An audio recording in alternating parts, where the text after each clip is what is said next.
Ahoy there, me hearties! I be Teching 101, and I hope you're all having a very happy All Hallows Even. Today, we're gonna be not looking at a One Piece chapter, but we're looking at 10 questions that Oda Sensei himself set out to the Seven Seas in a little bottle for all of us to read about the One Piece story, matey.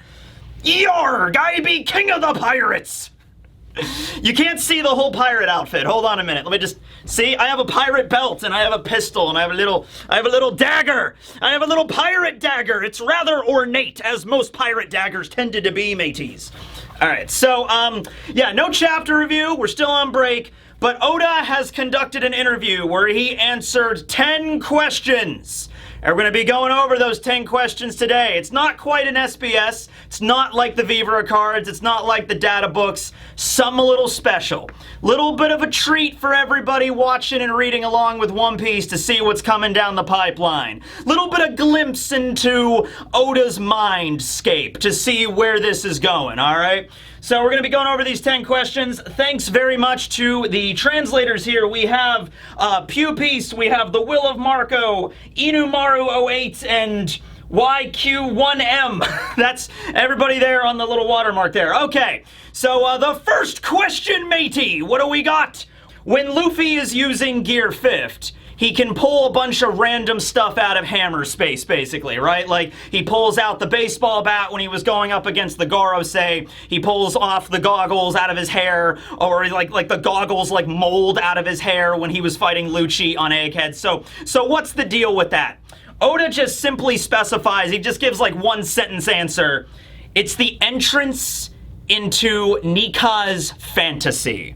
All right, so it's just the sun god's fantasy. So this is interesting. The idea is Luffy has access to Toon Force, but it's not actually called Toon Force in the One Piece world. It's called something else.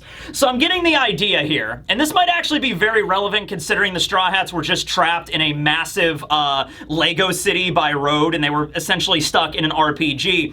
The sun god is very much a deity all about freedom and hope, and is always seen jumping around and laughing and everything like that. So, you know, what if it's a situation where, and this would make sense, the sun god is very childlike, so just kind of like how Road was putting everybody in that Lego city and just being like, oh yes, you will live out these high fantasy adventures.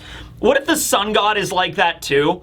Maybe more of like, if you ever saw like Dragon Ball Super, more of like a Zeno type character, where, you know, like they have the supreme ruler of like everything, but they have like the mentality of a child, right? And so what if like when Luffy is accessing this power, that is really what it comes down to? Like anything that Luffy can think of to have fun in that particular instance, like, ooh, what if I pulled out a giant baseball bat and knocked back the Gorosei's attacks? That sounds like fun. That sounds like an interesting thing to do. I'm gonna pull out a giant baseball bat, and just the fruit's power allows that, because it's essentially the power of a sun god deity. So maybe to, you know, perceive it that way. I mean, the ultimate idea there is just Oda likes to draw like crazy wacky things going on with Luffy when he's in Gear 5th, and that is going to continue, right? Luffy, you know, like the one in Egghead that was really funny is all of the body parts got blasted off of him, so his scars and his eyes and everything got launched off of Luffy. He had to put them back together like he was like, you know, putting stickers back on his body. So that was rather interesting. The second question, this one is about Sabo. So Sabo obviously inherited, well, not really inherited, it's not like Ace passed it to him, although in a sense you could kind of look at that like that way. The Maramarinomi, right? You know, okay, so Ace had it, he died, it was reincarnated, and then Sabo consumed the Maramarinomi. This question is like right after he consumed it, you know, Sabo is already using the Hiken. Like, that's actually the first thing that he did back at the Coliseum. He eats the fruit. He has Rebecca. They're trying to get to safety. And then, you know, Bartolomeo is off to the side of just like, yeah, good luck, buddy. So Sabo grabs Rebecca and is just like, hold on tight. This is gonna be crazy. I don't know what's gonna happen here. And so he uses the Hiken right there in the middle of the Coliseum. And that sends a giant heat wave and everything. But he was able to use that technique right away. So the question is like, is Sabo training to be better at the Marimari no Mi than Ace was? How's that all going on? Oda says he is training every day. I think that Sabo, who regained his memory, remembered a lot of things. So I think the overall idea there is, yes, Ace did not have the Marimari no Mi when they were children, so Sabo wouldn't have any memory there.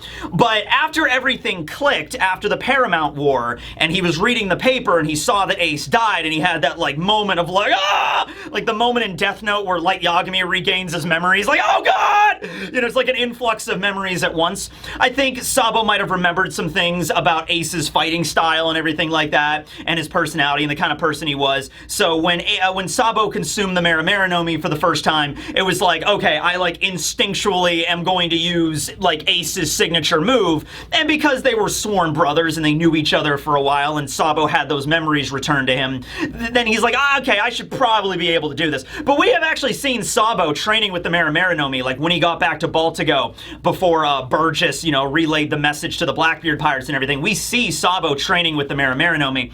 I'm really hoping that Sabo, gets to the point with the Marimari that he's going to be able to make blue fire, fire that's going to burn hotter than Ace's fire did, and fire that maybe could burn so hot it could even burn Akainu's magma. That's the kind of thing I'm going with here, because that was the whole logic of how Akainu was able to hurt and kill Ace, was like, oh, you might be made of fire, but I'm made of magma. Magma's hotter than fire. Do not ask a physicist about that. It's just true. And so, hey, what if Sabo makes a flame that's hotter than magma, and then there you go, beats Akainu that way? That would be really fun. Question number 3. This is a fun one. These are the kind of questions, those first two would fit right along, I think, in an SBS, no problem. This one, though, this is some interesting stuff here. Has Dragon ever lived together with Luffy? So the question is, has Dragon always been a deadbeat dad, or, when did Dragon skip out? When did he go out for a pack of cigarettes and never come back again? That was the question. Oda's answer, no, he hasn't. At least not from what Luffy can remember. Okay, I'm gonna come back to that in a moment, put a pin in that. That's gonna be important, okay? He is different than Kuma because he is the leader of the Revolutionary Army, so if, of course, anybody finds out that Dragon has a family, they're all going to be targeted, their lives going to be at risk. I feel like that's kind of the same thing with Kuma. Kuma was a very well-established member of the Revolutionary Army. Everybody knew about Kuma being a part of the Revolutionary Army. He was one of the founding members alongside Ivankov, for God's sake, right? So if anybody found out that Kuma had a family, I'm pretty sure that they would be in danger as well. But I understand. Dragon is the one that's the linchpin. He's the leader of the army, okay? If they take Dragon out, if they killed Dragon or enslaved him or threw an impel down or whatever, the revolution is essentially over. It's not going to happen anymore after that, right? So I get that. I wonder what kind of feeling he felt when he was forced to leave his family, and what did he think when he saw his son at Logtown? That's what Oda says there. So, yeah, wow, right? Okay. That's an interesting question there, me hearties. Okay. So, first of all, it says that as long as Luffy can remember, Dragon's never been around. That's important because, remember, Luffy is the main character of this manga. We're seeing a lot of things from the perspective of Luffy and the Straw Hats. So as far back as Luffy is concerned, he's never going to awaken a memory that's like, I remember you, Dad. And Luffy doesn't really care about his biological parents. I would assume Dragon was present when Luffy was born, or at the very least shortly thereafter, Dragon was able to look at his son and know what Luffy kind of looked like. I'm at least assuming at one point Dragon held a baby Luffy and looked down at him and was like, this is my son, I'm assuming that probably happened. Luffy was a baby. Luffy would have no memory of that, and then very, very shortly afterwards, because Dragon was already firmly established to be a member of the Revolution. The Revolutionary Army was already up and rolling by the time Luffy was born. Luffy was born 19 years ago, so yeah, by that point, Dragon would have probably just been around Luffy long enough to hold him in his arms maybe once, and be like, okay, well, unfortunately, I can't be a dad. Now, you know what? I will bring this up with Dragon, I shit on Yasopp for going out to sea and being a pirate, not being there for Usopp, and not being there for Bonchina, his wife, who died of an illness, and Usopp was raised as essentially an orphan. And it's like, I'm not that cruel with Dragon. Well, there is a very distinct difference between Yasopp's actions and Dragon's actions. Yasopp's was very much about, the sea is calling me. I need to go out there and have adventure. That was very much about Yasopp. Yasopp was not trying to change the world. Yasopp was not out there with some grand goal beyond just, I want to have a great adventure. I want to have a cool time out at sea. Shanks is here to pick me up. I'm getting out of here. And that's what Yasopp did. Dragon is trying to liberate the world from an oppressive government and abolish slavery worldwide. Now, don't get me wrong, because he's doing that and not being a dad to Luffy, he's still a shitty dad. But I'm gonna give Dragon a pass because it's a choice between staying there for Luffy and being a good father or ending slavery worldwide. In that particular instance, in that particular dichotomy, I'm gonna say the needs of the many outweigh the needs of the few in that one, okay? I'm gonna say it's like, hey, there's this oppressive, despotic government that's literally trying to, like, stranglehold on the entire planet, and I'm trying to free everybody from that's been in control for, like, 800 years and free all the enslaved people. I gotta do that instead of being a dad. Now, this is also funny because Dragon spends most of his time just staring off into the east. So it's like, what have you really done, Dragon, you know? But overall, I will say in this instance that, yeah, Dragon, you know, shitty dad just because I guess he wasn't there for Luffy, but also Luffy doesn't really care. Luffy was fine. Luffy was raised by Garp and Dadan and Makino and Whoop Slap. Luffy turned out fine, all right? But I think there is going to be, when there is a flashback with Dragon, we're definitely going to have that. There's going to be a moment where Dragon's going to have to walk away from his son and his wife or whoever that was, and I'm sure Dragon will shed a tear over that, because he realizes that's like, it's either I try to save the world or I can be with my family. I can't do both, okay? Or at the very least, I can't do one while the other one's happening, right? Okay, it's either be a family man or try to save the world. And I think Dragon has pretty much already decided, like, Dragon could die while the revolution is happening. Like, while in the process of saving the world, he might have to die to make that happen. And I think Dragon's already come to peace with that. And when he saw Luffy at Logtown, I'm sure there was a lot of flurry of emotions there. Remember when Dragon saw Luffy and he escaped? Dragon was like, a pirate then. Well, I guess that's okay too, right? Luffy did not grow up to be a revolutionary, but I really don't think Dragon wanted him to be a revolutionary. Kind of wanted him to follow his own path. Now, if Luffy wanted to be a member of the Marines, even then I feel like Dragon would have been okay with it, because Dragon was a Marine for a little while. So maybe Dragon would have been like, Luffy, you're gonna go out to be a Marine, huh? All right, well, maybe you'll see the world the way I saw it, or maybe you'll come to a different conclusion out there. I think it's more about Luffy doing his own thing, right? That's the whole idea. So, very interesting question involving Dragon there. Fourth question about Blackbeard's ship, the Saber of Xebec. It's called the Saber of Xebec. Roxy Xebec is a character. What's the connection there, Oda? And Oda just says, well, you know Xebec is the name of a sailing ship, right? Could just be a coincidence. Or maybe not. That's it. That's what Oda says. He's like, well, you know, just because there's a character named Roxy Xebec, and there's a character named Blackbeard that happens to have a flagship named the Saber of Xebec, Xebec's just the name of a ship. It might not actually connect back to anything. You know what I wonder? Sometimes in this story, I wonder if Oda, not making stuff up as he goes, but like he has ideas and he's not sure if he's 100% committed to them yet. Like, I wonder if there's a thing where Oda's like, do I want Blackbeard to have a direct connection to rocks? Or do I not want him to have a direct connection to rocks? So he's kind of laying things out in both possibilities, where if Blackbeard does have a direct connection to rocks, like he's Rox's son or something, Oda could be like, yeah, see, Saber of Xebec, there you go. If there's not a direct connection, Oda could just be like, oh, well, Saber of Xebec, just a coincidence, not a big deal. Well, it's just weird how things work out that way, huh? Personally, I do not think Blackbeard is Rox's son, because it kind of like the more inherited will thing. I think it's more likely than Blackbeard might have found Rox's like logbook or journal or something, and he learned a lot of information that Rox knew. Maybe something on that. Maybe something he found on Hachinosu. Maybe he found something while beating up Wang Ji. I don't know. I'm sorry. Wang Ji! You know, maybe something there. I'm not really sure. Question number 5. This one's actually about Kamusari. So Shanks can use Kamusari, same technique that Roger can use.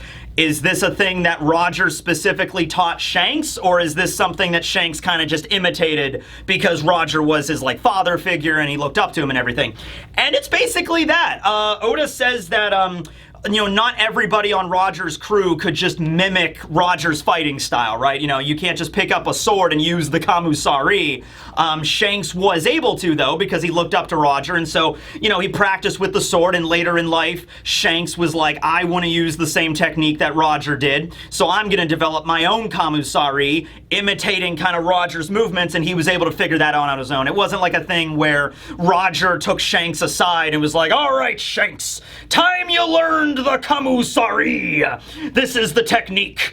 What first thing you're gonna do is take this balloon and spin it with your chakra in order to charge up the. Oh wait, no, that's the Rasengan. That's something else. You know, like that wasn't like that. It wasn't like a Jiraiya Naruto situation. It was just a Shanks being like, you know, I want like an homage to Roger. That's what I'm gonna do. Kind of thing with like Bartolomeo doing the kind of Gumu Gumu no pistol god homage fist that he used against Gladys in inspiration from Luffy, like copying Luffy's movements, kind of something like that. That's a pretty cool question. All right. Question 6. This is a good one. This breaks down the bounty system of the Cross Guild. So the Cross Guild are putting wanted posters out for various Marine personnel, and sometimes we see stars on the wanted posters, sometimes we see crowns. What's up? What's the exchange rate from berries to crowns? Like, how does that work? So, for every 1 star that you see on a wanted poster for the Cross Guild, 100 million berries for every star. And then every crown is 10 stars. So every crown, when you see a crown on a wanted poster, that is 1 billion berries. Do not ask me where the Cross Guild got all this money. I mean, I know Crocodile, maybe that's literally what Crocodile's been up to for the last 2 years. Ever since he got his ass kicked by Luffy and got freed from Impel Down, he's just been going around the world gathering up as much capital as possible. Like he's opening various like rental properties all over the Grand Line. He's just, you know, whatever he's got to do, pyramid schemes, whatever Crocodile had to do, giving out loans. We know that with Buggy. He loaned Buggy some money, you know, like calling in debts and shit like that. That is literally all Crocodile's been doing because they got to have billions of berries for this system to work, okay? Also, Mihawk, I'm sure Mihawk might have a few, you know, berries saved away for a rainy day or something like that, right? So at any rate, yeah, 1 star is 100 million, 1 crown is 1 billion, all right? So it goes through the different ranks. So if you turn in just an infantry officer, just like maybe somebody that's like a chief petty officer or something like that, like, or a seaman recruit or something, you're not gonna get very much. You're not even gonna get 1 star's worth of berries. You're gonna get 100,000. And that makes sense, you know, like for like a non-commissioned kind of officer in the Marines, like, you know, we caught, you know, this petty officer. It's like, all right, I give you 100,000, okay? For field officers or the ranks that are higher than ensign, I think ensign is the first officer rank in the Marines, you know, commander rank and below, that is 1 million berries. So we're not even at a star yet. These are like special like things because these are way lower ranked Marine. When you start getting into the captains and commodore ranks, you start getting into the stars. So that's 1 star for a captain. That's 100 million berries. Now, Kobe was a special, you know, circumstance because he's the hero. We're actually going to learn a little bit more about the Rocky Port through these questions. But yeah, a normal captain is worth only 1 star. I think Kobe was worth 3. He was like a special case there, okay? Rear admirals are 3 stars, so 300 million for a rear admiral like Hina. If Hina were to be captured and turned in, she would be worth 300 million. Vice admirals are 5 stars, so like Momonga or Stainless or Smoker. If someone captured Smoker, they're gonna get 500 million berries for Smoker. An admiral is starting to get into the crowns. So now you have 3 crowns for an admiral. That is 3 billion berries. So effectively, Aramaki, Fujitora, Kizaru are all worth 3 billion berries, which is on the level of comparable to a Yonko. Then a fleet admiral is worth 5 crowns. So that's 50 stars. That is 5 billion berries, which would be, of course, Sakazuki. So Sakazuki's bounty, according to the Cross Guild, is now 5 billion. That is almost on the level of Roger and Whitebeard. Effectively, making Akainu like the highest active bounty right now in the One Piece world, technically. I wonder if Sengoku's included in this too. Like Sengoku's a former fleet admiral. I wonder if they would also exchange the 5 crowns for Sengoku. But Sakazuki, 5 billion. Kaido, I mean, Kaido's defeated, but even then, Kaido's bounty was a lot lower. Kaido, I don't even know if I have Kaido on here. Yeah, Kaido's now at 4.6 billion. And then we have, you know, Roger was 5.5, and then Whitebeard was 5 billion, 46 million. So, yeah, just slightly below Whitebeard's bounty is Sakazuki. Once again, if somebody, I mean, nobody's going to be able to actually, you know, reap that reward, but let's say somebody was able to, like, capture Akainu and bring him in. How the fuck are they going to pay for that? You know, where are they going to have, you know how much money? 5 billion berries is an absurd amount of money in this universe, okay?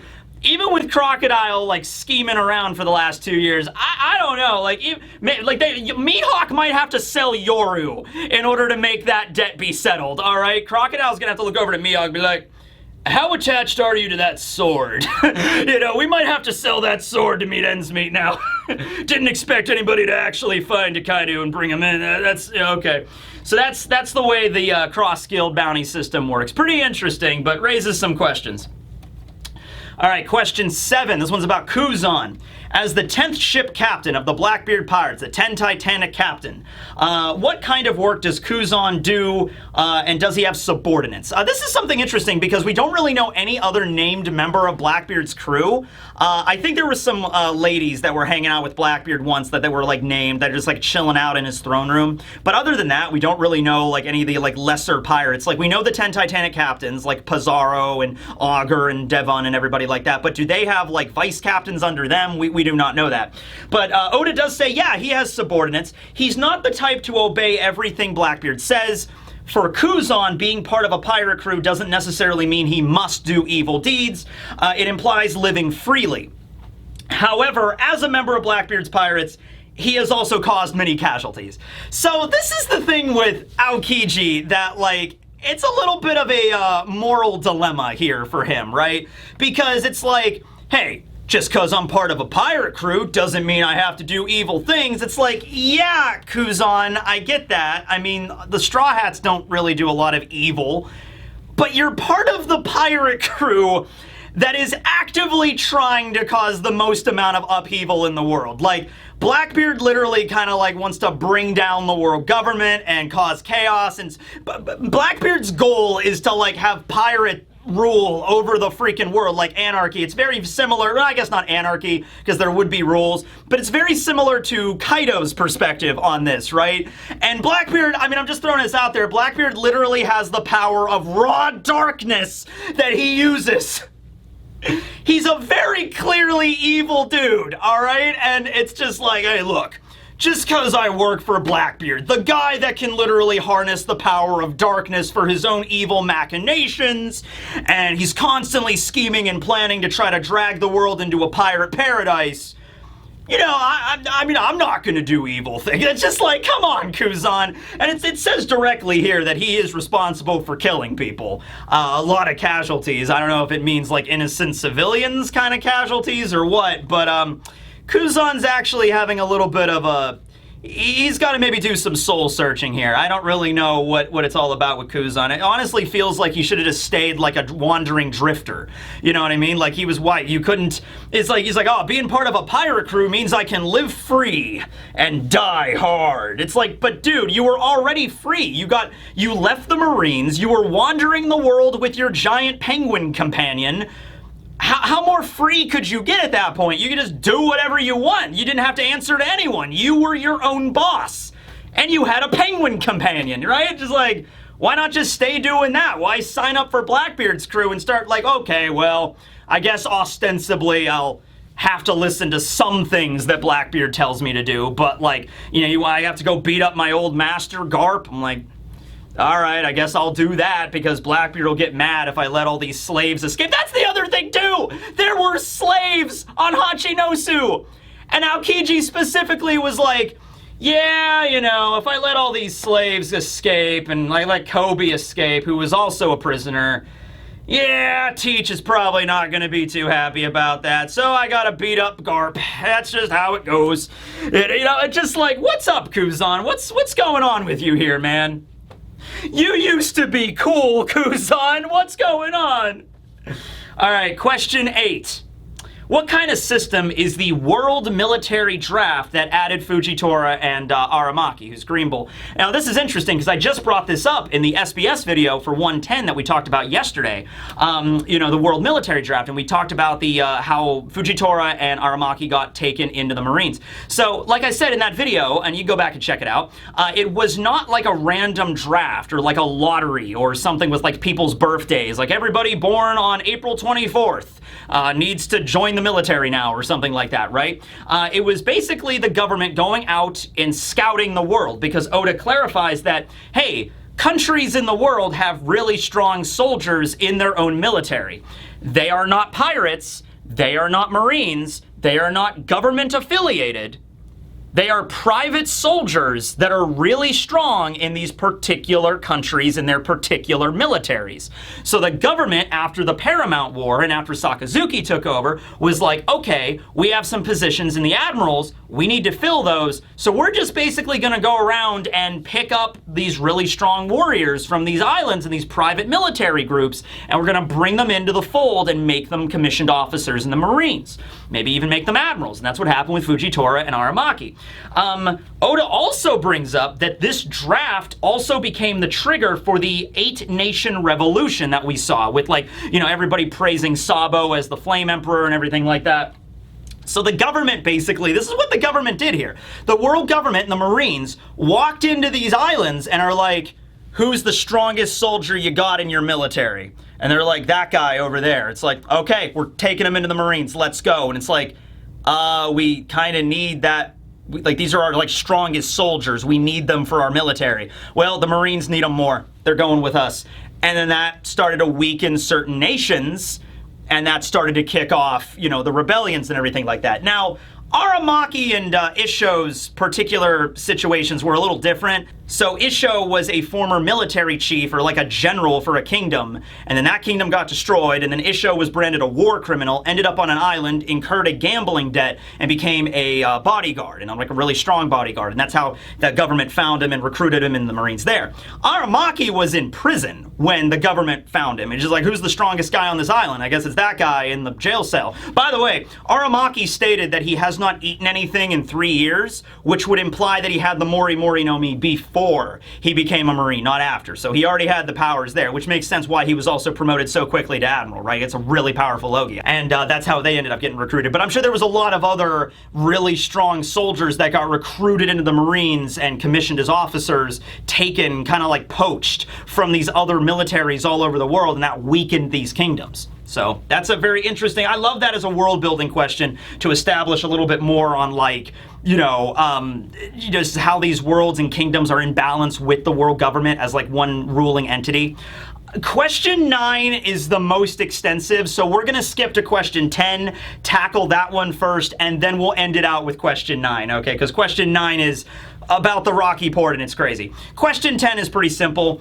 During the God Valley incident, we saw Saint Garling, Garling Figarland, and he went heads up with the pirates there. It was like Garp, and then there was Roger, and then there was Zebek, and then there was also Garling and the God's Knights. Are they really powerful that they were able to go up against like Roger and Zebek and everything? And Oda says he is strong. There's a reason for his strength.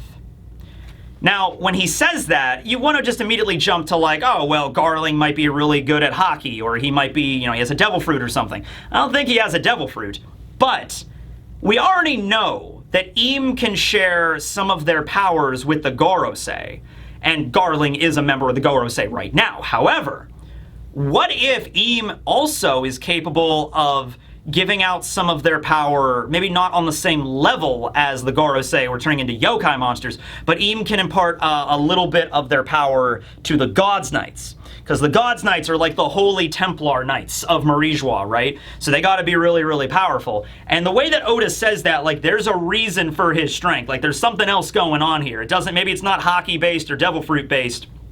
There's something else maybe at play here that's making him really strong. Because if it was a devil fruit, Oda could have just said Garling has a really powerful devil fruit. If it was hockey, Oda could have just said he has really powerful Conqueror's hockey. He's just like, he's strong.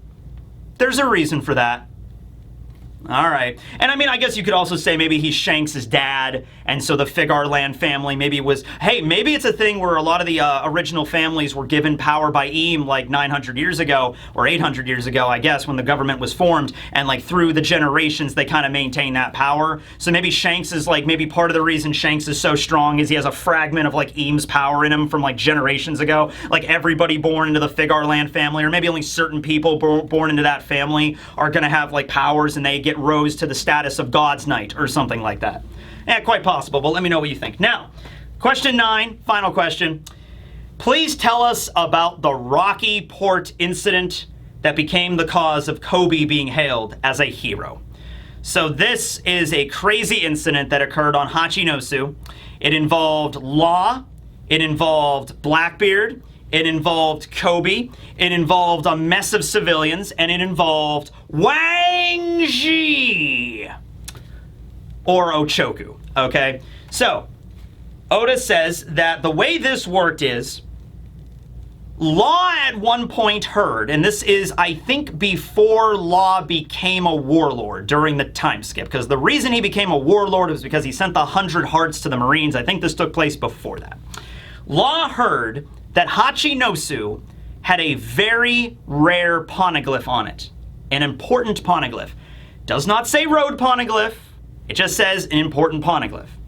So Law hears about this, and he's like, okay, I want to know what's about that. So Law has to now get on Hachinosu. That's easier said than done. So Law hijacks a massive passenger ship, and that passenger ship was called the Rocky Port. I thought there was an actual port on Hachinosu that was mentioned to be the Rocky Port. Maybe they were referring to the ship. Maybe it's a really big ship that the Hachinosu pirates got a hold of it, fixed it up to make it a flagship or something. I don't know. They infiltrated the island that way. So Law hijacks a ship, gets onto the island that way. This ship happened to be carrying the king and an important nobleman, or important noblemen, like maybe plural, of a certain country. So there was a country somewhere in the world that was allying with Hachinosu behind the backs of the world government. There's something going on with that. We don't know the name of the king, we don't know the name of the kingdom or who it was or whatever, but yeah, there was, it was like a king that's like, oh yes, we will travel to Hachinosu to make some dealings with Wang, and we'll cover it up by making it look like a passenger vessel, and then that's the idea, and then Law hijacks it and everything like that. However, the ship Law wanted to board was actually a smuggling vessel. So I guess the Rocky Port was a smuggling vessel flying that same nation's flag and involved in dealings with Pirate Island. Okay, so I'm starting to, there's duplicity going on here. There's some kingdom that's like pretending to be part of the world government on the surface, but then making dealings with the pirates on behind the scenes. I can kind of understand that, right? Law clashed with the pirates, and then soon after, Kobe and the Blackbeard pirates arrived separately on the island for their own reasons. This doesn't explain everything. This honestly makes me more curious than anything. But Kobe and Blackbeard also show up there for reasons unknown. And just like, I guess Blackbeard was there to deal with Wang, and then Kobe was there to save the civilians. I'm guessing that was probably, because Kobe probably heard, he was probably in the area and probably heard over the Den Den Mushi, like, the Rocky Port passenger ship from the blah blah blah kingdom has been hijacked by Law, pirate. I'm like, oh, I'm gonna go save those civilians. And then Kobe goes to save the civilians. Blackbeard hears about this and he's like, wait a minute.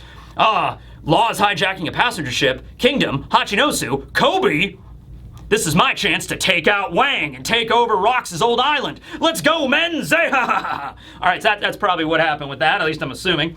As a result of this incident, Blackbeard became king of the pirate island. Law was recognized as one of the 7 warlords of the sea, so that's the thing. I thought he became a warlord when he turned the hearts in, although I think he got the hearts from Pirate Island, so I guess that ultimately led to that, yeah. I think that because when Law, it was talked about before that the hearts of those pirates were still living on Hachinosu because Law could remove their hearts but he didn't kill them. So it ultimately led to that, separate incident but closely connected. And then Kobe was hailed as a hero. Okay, so this whole thing happened during the 2-year time skip. Law became a warlord. Blackbeard ousted Wang, and then Kobe's a hero for saving the civilians on that passenger ship.